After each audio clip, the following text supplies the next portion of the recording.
N'oublie jamais cette étape en natation et dans tes entraînements. On a tendance à penser que la vitesse en natation est créée par le mouvement des bras sous la surface, la puissance de tes battements, l'intensité de ta fréquence ou la technique. C'est vrai en partie, mais l'élément le plus important qui va créer de la vitesse, c'est sans doute le plus facile à mettre en place. Et on voit ça dans cette vidéo. Je vais te parler de la coulée.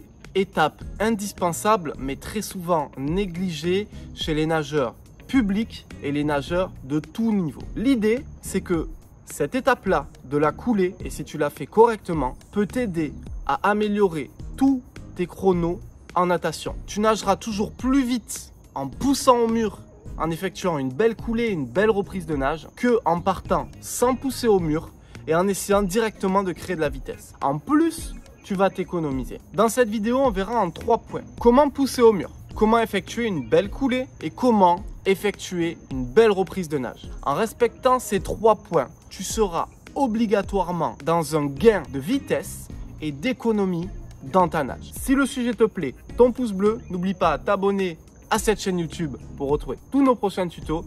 Et bien sûr, marque-moi en commentaire si tu exerces des coulées dans tes entraînements ou pas.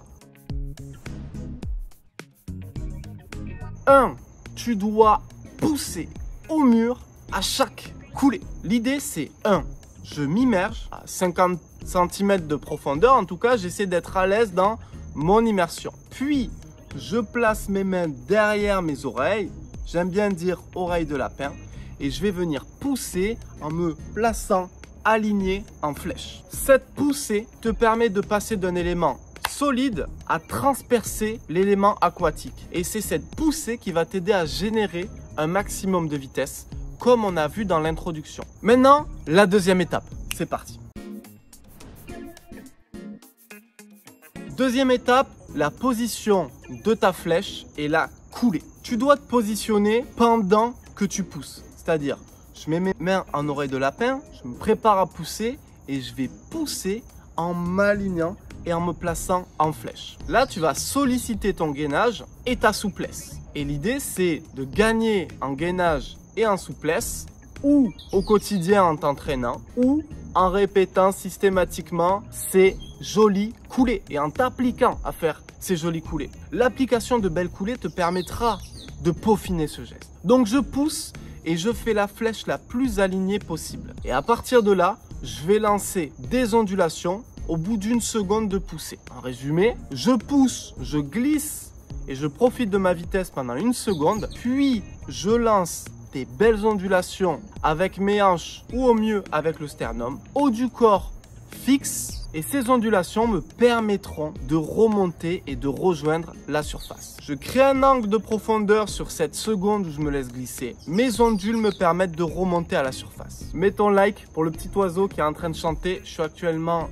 en Guadeloupe et j'en profite pour vous tourner des vidéos avec un excellent cadre. Donc pour l'instant, on a immersion, poussée, je me laisse glisser une seconde en flèche, ondulation pour rejoindre la surface. Et maintenant, on va parler de la reprise de nage. Partie 3, la reprise de nage. Ça consiste à faire une liaison entre ce qui se passe sous l'eau et ce qui se passe à la surface. En gros, on ne veut pas faire une belle coulée, s'arrêter et nager quand on remonte à la surface. On veut qu'il y ait un lien entre ces deux étapes. Et le lien, il est très simple. Je passe des ondulations au battement juste avant de transpercer la surface et j'accompagne ces battements d'une traction de bras.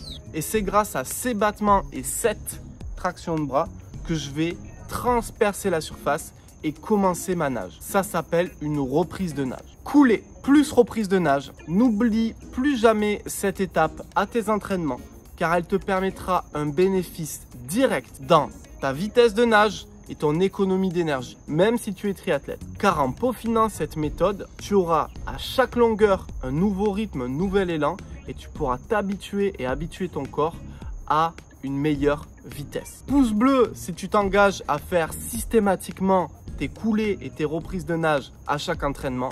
En plus, ça te permettra d'être beaucoup plus professionnel dans ta nage et dans ton approche de la natation. Si tu veux aller plus loin et améliorer ta nage du crawl et les 4 nages, notre club en ligne est ouvert et tu peux bénéficier d'une promotion sur toute cette période de nouvelle année. N'hésite pas à aller faire un tour dans le lien qui est dans la description pour retrouver notre club en ligne. Abonne-toi à cette chaîne YouTube pour retrouver toutes nos prochaines vidéos et le pouce bleu si tu t'engages à faire toutes tes prochaines coulées et reprises nage. C'était Malcolm, je te dis à très bientôt. Ciao!